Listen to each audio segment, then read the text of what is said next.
Oke, Assalamualaikum warahmatullahi wabarakatuh. Selamat petang, salam sejahtera untuk kita semua. Om Swastiastu, Namo Buddhaya, salam kebajikan. Syukur alhamdulillah dalam sidang PT UN tanggal 20 Mei 2024 ini tadi siang tim lawyer saya yaitu terdiri dari Mas Walidi, Mas Indra, Mas Aryo, Mas Alan, Mas Puri, Mas Tenggi dan Mbak Mary. Mbak Mary agak kesana, Mbak Mary biar datang. Ini adalah tim saya di sekitar 7 orang. Sebenarnya kami telah mengajukan permohonan gugatan ini kan sejak tanggal 24 dan sejak itu kami berupaya untuk meminta segera adanya putusan selah. Tetapi karena prosedurnya memang harus ada di dismissal proses, maka baru kemudian dikabulkan setelah hampir 1 bulan ya, dari tanggal 24 sampai tanggal 20 ini. Yang kedua yang perlu saya sampaikan, ada pertanyaan dari teman-teman sejak minggu kemarin bahwa apakah benar Pak Gufron telah melakukan laporan dugaan tindak pidana ke Bareskrim. Saya sampaikan pada saat di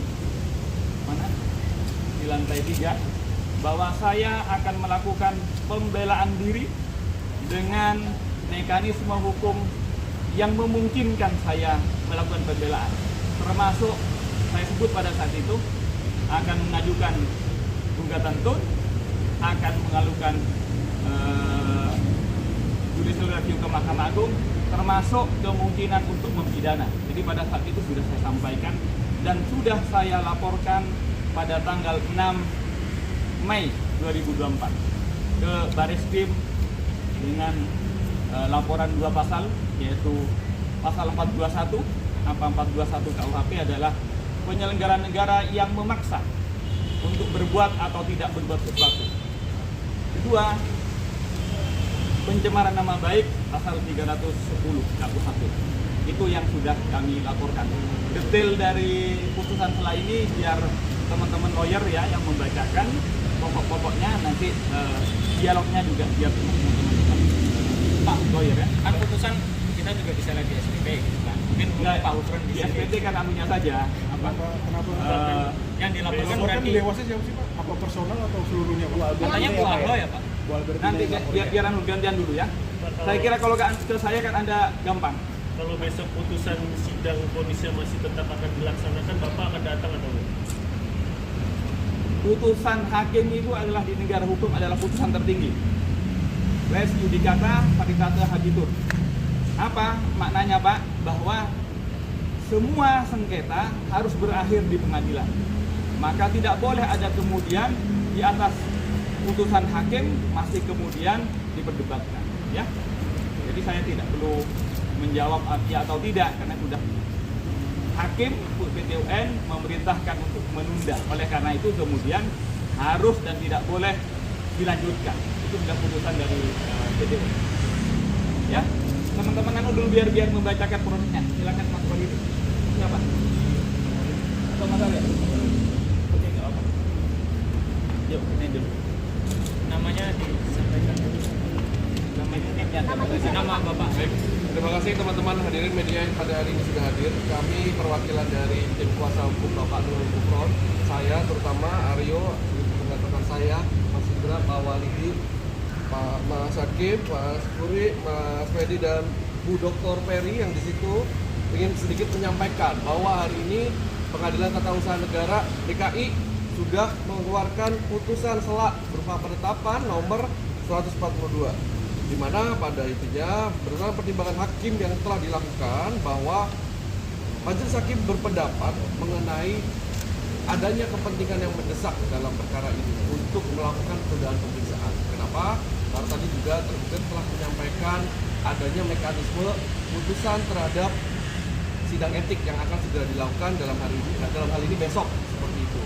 Nah, kemudian atas dasar pertimbangan tersebut maka majelis hakim yang kita hormati dan telah berpikir secara objektif menuangkan dalam putusan ini bahwa ada kepentingan besar berupa penundaan yang harus dilakukan terhadap persidangan etik tersebut, sehingga muncul putusan ini. Kenapa demikian? Karena tidak ada urgensi sama sekali dalam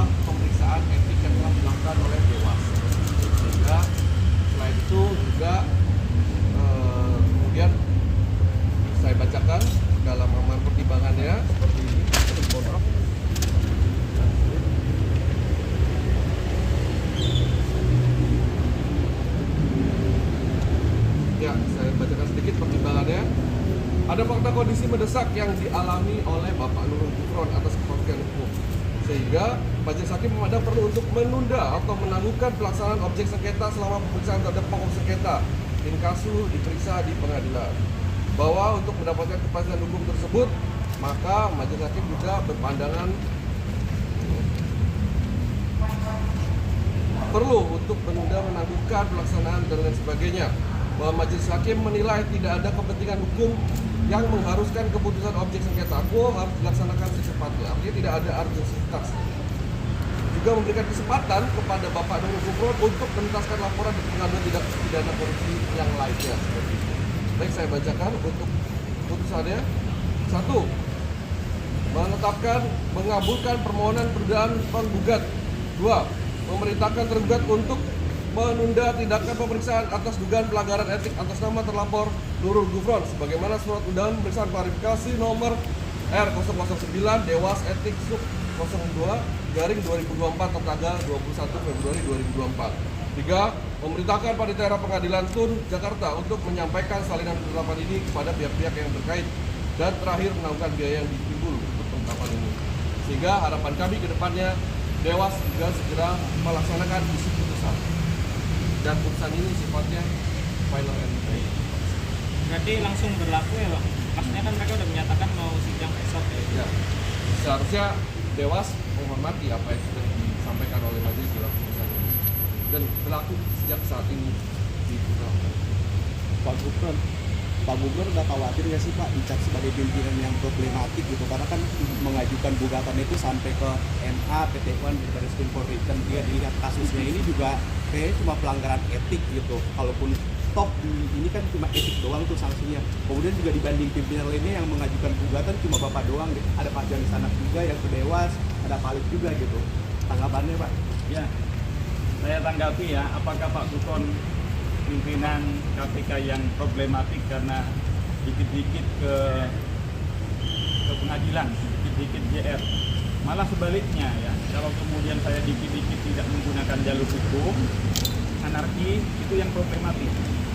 Karena apa? Sekali lagi, kita negara hukum. Ada masalah, semua masalah sudah dikoridori secara hukum. Oleh karena itu, memanfaatkan, menggunakan, dan kemudian juga melakukan advokasi atau upaya hukum atas masalah-masalah saya, itu adalah hal yang ilegal dalam negara ini.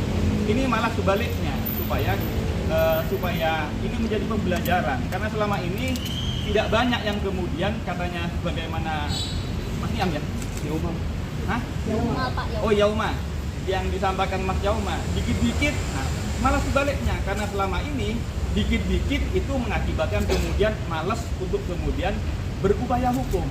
Padahal, ya, contoh seperti yang saya sampaikan ya, materi peristiwa yang diduga melanggar etik kepada saya, itu peristiwanya tanggal 15 Maret. Terbukti di saksi-saksi 15 Maret 2022. Pasal 23 menyatakan bahwa daluarsanya 1 tahun, tapi masih diproses. Ini yang mohon maaf ya, yang kan beliau yang sendiri yang menyusun, membuat dan menetapkan tentang adanya daluarsa. Tapi diterapkannya tak berdaluarsa dengan alasan kami menerimanya masih pada saat dilaporkan tanggal 8 Desember 2023.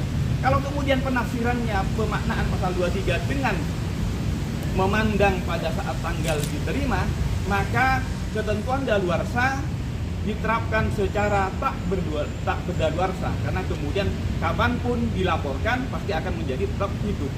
Nah, ini ya jadi saya kira masyarakat malah kemudian akan belajar banyak bahwa kita tidak lagi kemudian menggunakan cara-cara non hukum atau cara-cara anarkis untuk kemudian mengupayakan pembelaan dirinya.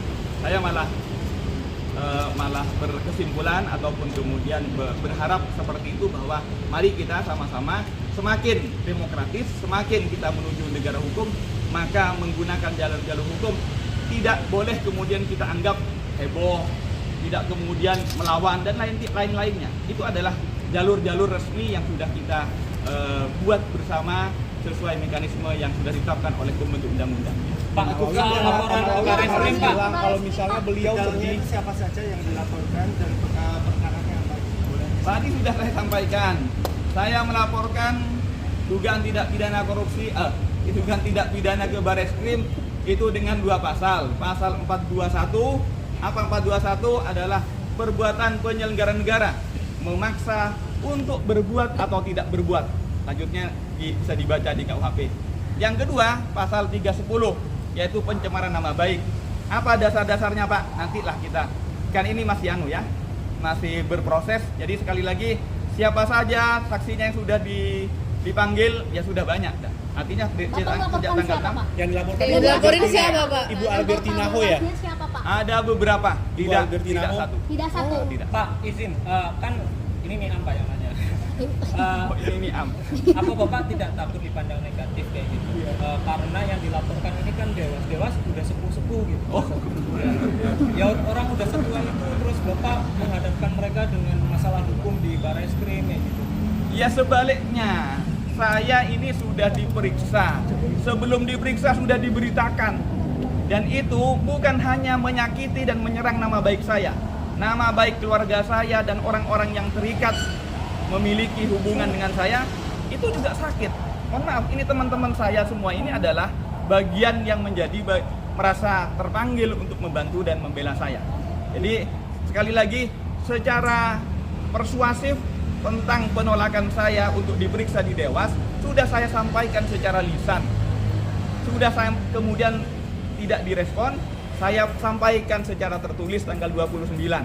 Juga tetap naik kasusnya. Maka tidak bukan caranya, ya sudah kalau memang sudah mentok, saya kemudian lakukan upaya hukum dengan gugatan PT UN. Jadi saya kira kita sedang berproses hukum ya, dan mohon kemudian sekali lagi bukan kemudian diwah-wahkan ataupun dianggap tabu ya, dianggap negatif dan lain-lain. Bagi saya nggak masalah. Kita ini sedang belajar untuk menjadi negara hukum, termasuk culture untuk kemudian menggunakan sarana-sarana hukum sebagai metode penyelesaian masalah.